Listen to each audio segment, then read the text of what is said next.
नमस्कार, गुलमोहर किचनमध्ये आपलं स्वागत आहे। आज मी पातळ पोह्यांचा चिवडा बनवणार आहे। आता नवरात्र चालू होणारच आहेत, म्हणजे झालेलेच आहेत, पण आपल्याला उपवास असतो, पण मुलांना सारखं काही ना काही खायला लागतं, म्हणून मी त्यांच्यासाठी हा चिवडा बनवून ठेवणार आहे।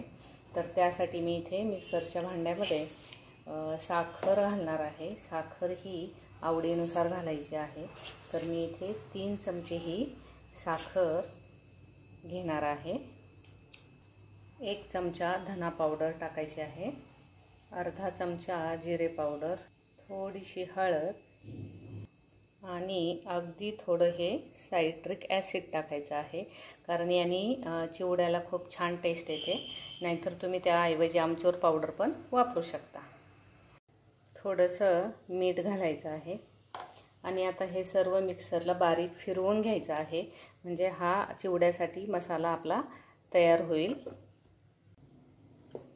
हे पहा, या प्रकारे सर्व हे बारीक करून घ्यायचं आहे। हे पहा, इथे हे जे पातळ पोहे घेतलेले आहेत, हे मी चाळून स्वच्छ करून अगदी घेतलेले आहेत। उन्हामध्ये हे मी वाळवलेले नाही आहेत, त्यामुळे हे थोडेसे तेलावर मी गरम करून घेणार आहे। सुरुवातीला मी इथे एकच पळी हे तेल टाकणार आहे आणि ते तेल जे आहे ते सर्व बाजूने आपल्याला पसरवून घ्यायचं आहे। यामध्ये थोडीशी हळद घालायची आहे,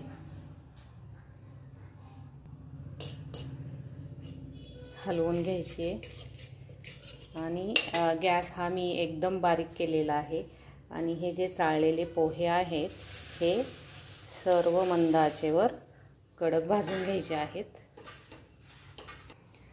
या पद्धतीने जर पातळ पोह्यांचा चिवडा बनवला तर खूप तेल कमी लागतं। हे पाहू शकता तुम्ही, या प्रकारे हलवायचं आहे। हे पहा, छान असे कडक झालेले आहेत। आता गॅस मी बंद करून हे सर्व पोहे एका मोठ्या भांड्यात काढून घेणार आहे।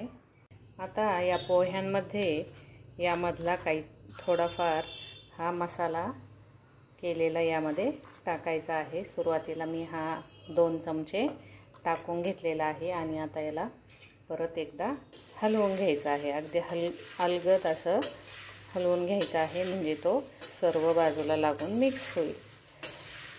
हे पहा, या प्रकारे। आता कढईमध्ये 1 पळी हे तेल टाकायचं आहे आणि त्यामध्ये सुरुवातीला शेंगदाणे हे तळून घ्यायचे आहेत। 1 वाटी शेंगदाणे घेतलेले आहेत व आता गॅस बारीक करून हे सर्व छान असे कडक आपल्याला तळून घ्यायचे आहेत। हे पहा, मस्त असे हे शेंगदाणे तळून झालेले आहेत। आता काढून घ्यायचे आहेत। आता या उरलेल्या तेलामध्येच हे खोबऱ्याचे काप तळून घ्यायचे आहेत। बारीकच गॅस ठेवायचा आहे, नाहीतर ते खोबऱ्याचे काप हे काळे होतात। काळे जर झाले तर कडवट लागू शकतात।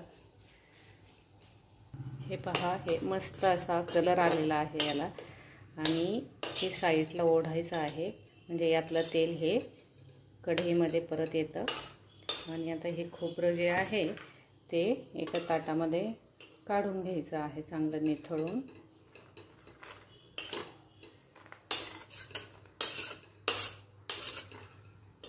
आता याच तेलामध्ये 1 वाटी या डाळवा घालायच्या आहेत। त्या अगदी हलक्याशा अशा भाजून घ्यायच्या आहेत तेलामध्येच। जास्त कडक करायच्या नाहीत, नाहीतर मग खूप कडक होतील। फक्त हलक्या हाताने हलवून घेऊन लगेच काढून घ्यायच्या आहेत त्या। हे पहा, या प्रकारे काढून घ्यायच्या आहेत, निथळून घ्यायच्या आहेत त्या पण चांगल्या। आता जे 1 चमचा मी तेल टाकलेलं होतं ते संपलेलं आहे पूर्ण। आता दुसरी पळी ही टाकत आहे आणि त्यामध्ये थोडेसे काजू गुलाबी करून घ्यायचे आहेत, बदामी कलरचे। आता यामध्येच हे मनुके टाकायचे आहेत. हे काजू काढून घ्यायचे आहेत. मनुके फुगायला लागले की लगेच काढून घ्यायचे आहेत. हे पहा, या प्रकारे टम्म फुगतात ते. काढून घ्यायचे पटकन.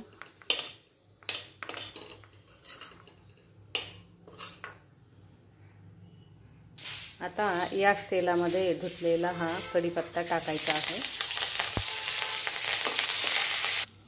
तो पण चांगला कडक करून घ्यायचा आहे. ओलसर अजिबात ठेवायचा नाही, नाहीतर आपला जो चिवडा आहे तो लगेच मऊ पडू शकतो. एकदम कडक करून घ्यायचा आहे हा. हे पहा, एकदम असा कुरकुरीत आवाज येत आहे त्याचा. आता हे काढून घ्यायचं आहे. उरलेले तेलात या मिरच्या कडक तळून घ्यायच्या आहेत. आता या मिरच्या ह्या काढून घ्यायच्या आहेत. एकदम कडक अशा मी या तळून घेतलेल्या आहेत.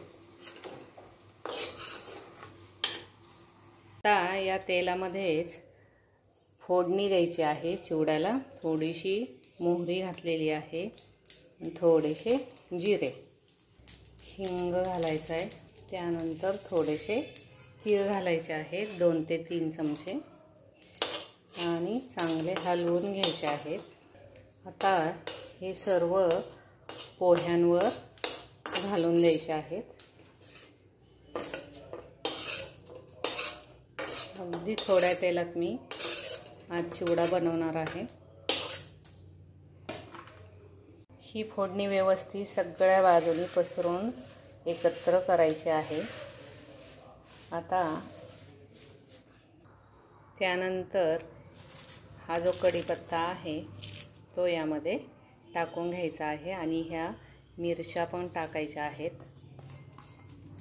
हे सर्व एकत्र करायचं आहे, कारण जो मसाला आपण करतो तयार किंवा टाकतो ते कढीपत्त्याला सर्व अडकून राहतो. म्हणून हे सर्व आधी मिक्स करून घ्यायचं आहे.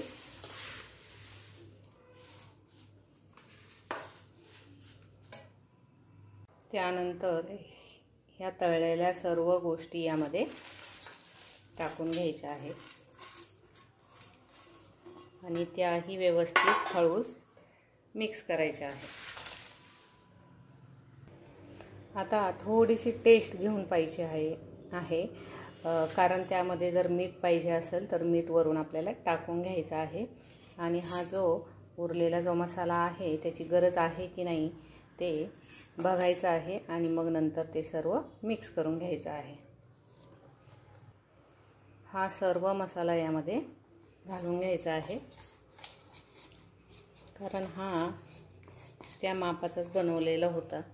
एवढा सगळा लागणार आहे आणि त्यामध्ये थोडीशी मी साखर नाही पण मीठ थोडंसं लागणार आहे. आता हे सर्व मिक्स करून घ्यायचं आहे.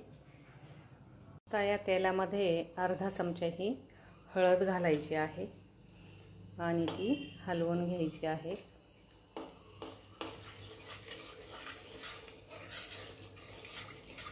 या प्रकारे. आणि आता हा चिवडा यामध्ये घालायचा आहे.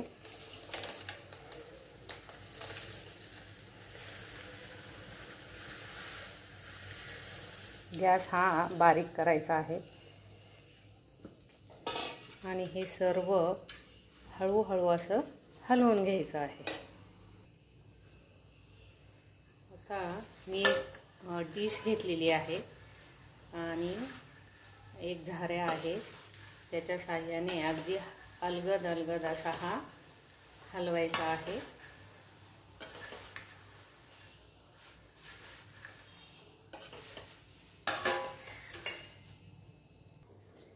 हे पहा, 5 मिनिट मी हा मंद आचेवर हा चिवडा हलवलेला आहे आणि आता गॅस हा बंद केलेला आहे. पहा किती छान असा झालेला आहे.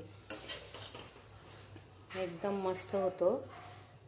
म्हणजे ज्यांना तेलाचं प्रमाण हे आहारात कमी ठेवायचे त्यांच्यासाठी हा चिवडा फायदेशीर आहे.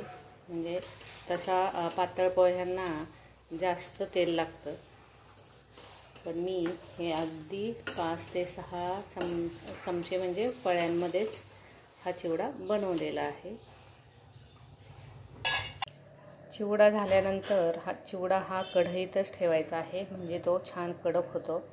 हे पहा, एकदम कडक असा झालेला आहे. हे पहा, मस्त होतो अगदी. हा व्हिडिओ तुम्हाला जर आवडला असेल तर लाईक, शेअर, कमेंट आणि सबस्क्राईब करायला विसरू नका. आणि पातळ पोह्यांचा चिवडा हा कमी तेलात बनवा.